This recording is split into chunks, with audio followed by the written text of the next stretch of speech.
అందరికీ నమస్కారం. నేను డాక్టర్ ప్రియదర్శిని. సో, ఈరోజు మనము గురు అతిచారం వల్ల ఏ ఏ రాశికి ఎలా ఉంటుంది? ఏ ఏ ఇబ్బందులు కలుగుతుంది? ఏ ఏ ఉపయోగాలు కలుగుతాయి? ఇవన్నీ మనం తెలుసుకుందాం. ఓకే. సో, ఇప్పుడేంటంటే యాక్చువల్‌గా గురువు ప్రతిసారి ఒక సంవత్సరం అంటే 365 రోజులు ఒక రాశిలో ఉంటాడనమాట. కానీ ఈసారి ఏమవుతుందంటే గురు ఇప్పుడు ప్రస్తుతం మిథున రాశిలో ఉన్నాడు. మిథున రాశి నుంచి కర్కాటక రాశిలోకి ప్రయాణం చేస్తాడు. సో, కర్కాటక రాశిలో వెళ్ళినప్పుడు ఎలాంటి మన ఉపద్రవాలా లేదా ఎలాంటి ఉపయోగాలు అవుతాయి ఇవన్నీ మనం చూద్దాం. కాకపోతే దేశగోచారం మనం చూసినట్టయితే ఎక్కువగా గురువు అతిచారమైనా గానీ, లేకపోతే గురువు వక్రి అయినా గానీ, శని వక్రి అయినా గానీ, ఇదేంటంటే ఎక్కువ దేశగోచారంపై ఇంపాక్ట్ ఎక్కువగా ఉంటుంది. ఆల్రెడీ మనం ఇప్పుడు చూస్తానే ఉన్నాం. ఓకే. మనకి బంగారం విపరీతంగా పెరిగిపోవటము. ఓకే. ఇన్ జనరల్‌గా అయితే ఎప్పుడైతే కర్కాటక రాశికి గురువు సంబంధం వచ్చినప్పుడు చాలా మటుకు నేను నా ఎక్స్‌పీరియన్స్‌లో ఒక 50 సంవత్సరాల నుంచి నేను గురువు ఎలా ఉంటుంది? దానివల్ల ఏ ఏ మెటల్స్ పెరుగుతాయి, తరుగుతాయి అని చూసినప్పుడైతే నా అంచనా ప్రకారం మటుకు బంగారం తగ్గాలి. కానీ ఈసారి గురువు అతిచారంలో ఉన్నాడు కాబట్టి అందరికీ తెలిసిన విషయమే 1,25,000 వచ్చేసింది. పలుకుతోంది ఇప్పుడు బంగారం. తులం బంగారం 10 గ్రాముల బంగారం అంత. ఓకే. సో, ఇప్పుడు ఈ గురువు అతిచారం వల్ల మీరు మనకి గ్లోబలీగా కూడా చూసారు గదా! శని వక్రి వల్ల మనకేమో విపరీతమైన యుద్ధాలు, శని కుజ కలయిక వల్ల విపరీతమైన యుద్ధాలు, పరిణామాలు అన్ని దేశాలు మనం చూసాం గదా! 2024లో, 25 స్టార్టింగ్‌లో ఇవన్నీ మనకి కనిపించాయి. సో, ఇప్పుడు ఏంటంటే ఇప్పుడు గురువు అతిచారం వల్ల గ్లోబలీగా మనం చూసినట్టయితే అంటే దేశగోచారం మనం పరిశీలించినట్టయితే అన్ని దేశాల్లో ఏమంటారు ఒకవైపు ఇలా ఉందన్నమాట. టిల్టింగ్ గా ఉంది. ఒక బ్యాలెన్స్డ్ గా ఎక్కడ లేదు అన్నమాట.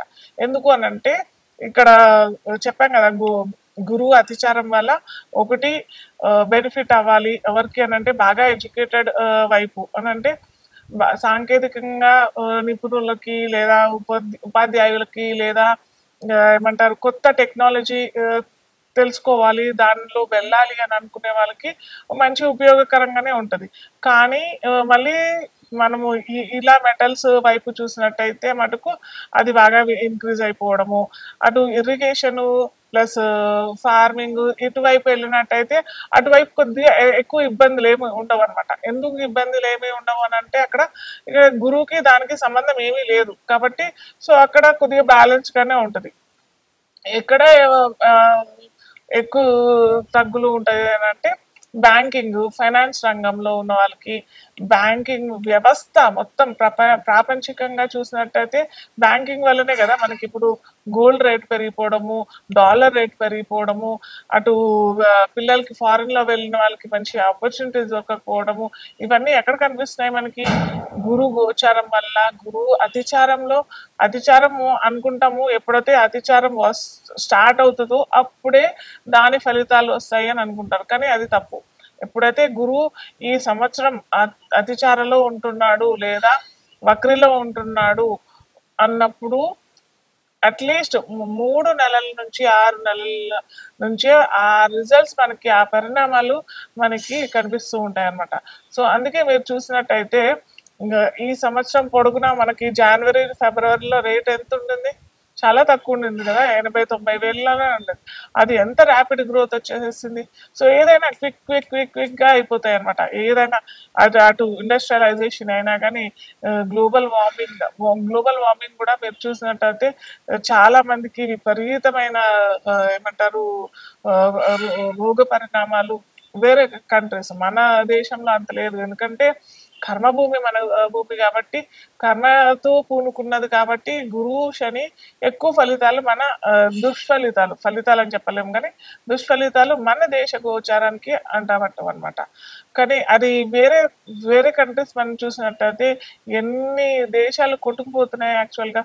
అటు శ్రీలంక చూసినా కానీ, అటు పాకిస్తాన్ చూసినా కానీ, ఎన్ని దేశాలకి ఇవన్నీ విపరీతమైన పరిణామాలు, అటు ఎకానమీ డెవలప్మెంట్ లేకుండా ఉండడము, అక్కడ ఉన్న ప్రజలకి తిండికి కూడా గతి లేకుండా ఉన్నారు. సో ఇదంతా ఏంటంటే గ్లోబల్ వార్మింగ్ అనే చెప్పొచ్చు మనకి. ఇది ఒక పరిణామం అయితే, మనం ఇండివిజువల్‌గా చూసుకున్నట్టయితే, ఇండివిజువల్ అంటే ఒక్కొక్క జాతకం ఇండివిజువల్‌గా జాతకం పరిశీలించినప్పుడైతే ఒక్కొక్క రాశి వాళ్ళకి ఏ విధంగా ఇంపాక్ట్ అవుతుందనేసి మనం చూస్తూ ఉంటామనమాట. సో ఇక్కడ ఇంకొకటి ముఖ్యమైన గమనిక ఏంటంటే, గురువు అతిచారలో ఏ రాశిలోకి వెళ్తున్నాడు? గురువు అతిచారలో మనకి కర్కాటక రాశిలోకి వెళ్తున్నాడు. కర్కాటక రాశి ఏంటంటే యాక్చువల్‌గా ధనురాశి, మీనరాశి గురువుకి సొంత ఇల్లు. కర్కాటక రాశి అంటే ఏంటంటే ప్రోటోకాల్ ఆఫీస్ లాగా అన్నమాట. సో ఇక్కడ ఆఫీస్‌లో తను వ్యాపకత్వం అంటే ఎక్స్పాన్షన్ లెవెల్ అన్‌కంట్రోలబుల్‌గా ఉంటుంది. సో అలాగే దాని రిజల్ట్స్ కూడా అన్‌కంట్రోలబుల్‌గానే ఉంటాయి. సో అదే విధంగా మనకిప్పుడు మొత్తం ప్రపంచంలోని అన్ని దేశాల వాళ్ళు ఫేస్ చేస్తున్నారనమాట.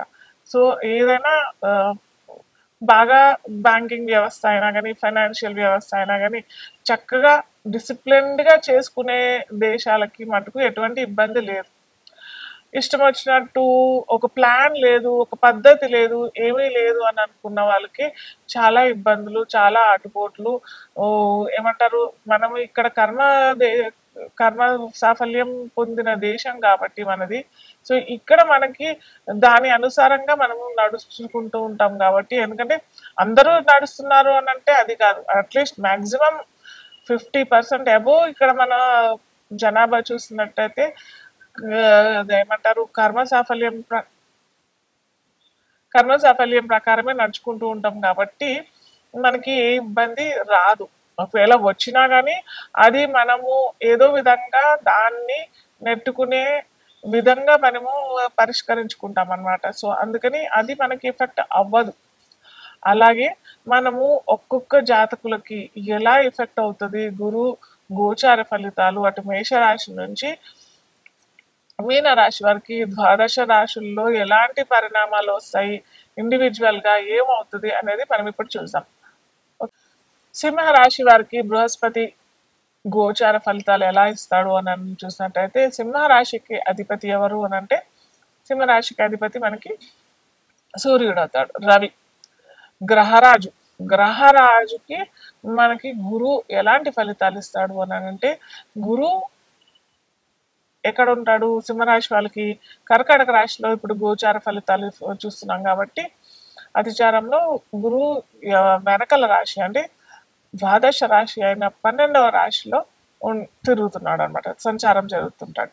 సో వీరికి ఏంటంటే కొద్దిగా అవకాశాలు వస్తాయి, rapid opportunities, rapid facilities, financial facilities అన్నీ ఇస్తాడు. కానీ ఏంటంటే బుద్ధి సాఫల్యంతో వీరు చేసినట్టయితే ఈగో యాటిట్యూడ్ వెళ్ళకుండా కొద్దిగా ఆలోచించి, కొద్దిగా తలదించుకొని, నేను ఎక్కడ నాకు ఇలా వచ్చేసాయి, అవకాశాలు వచ్చేసాయి, నేను వీటిని జంప్ చేసేసుకొని తీసేసుకుంటాను, నేనేంటి అన్నట్టుగా తల విరుసుతనం ఉన్నట్టయితే మటుకు మళ్ళీ బోర్ల బొక్క పడాల్సిందే. సో అలా కాకుండా ఆలోచించి ఎవరన్నా సలహాలు పాటించి, అటు గురు సలహా అయినా తండ్రి గారి సలహాలైనా తీసుకున్నట్టయితే మంచి ఫలితాలు అయితే వస్తాయి. మీరు చేయవలసింది ఏంటంటే ప్రతి ఆదివారం అంటే భానువారం మీరు సూర్య నమస్కారం చేసుకొని, వీరికి ఏదన్నా అనుకూలమైన ఏమంటారు ఆపర్చునిటీస్ ఏమి వచ్చినా కానీ ఆ రోజు, ఎలాగో ఆదివారం మనకి సెలవు ఉంటుంది, మేము ఎలా చేసుకుంటామని చాలా మంది అడుగుతారు.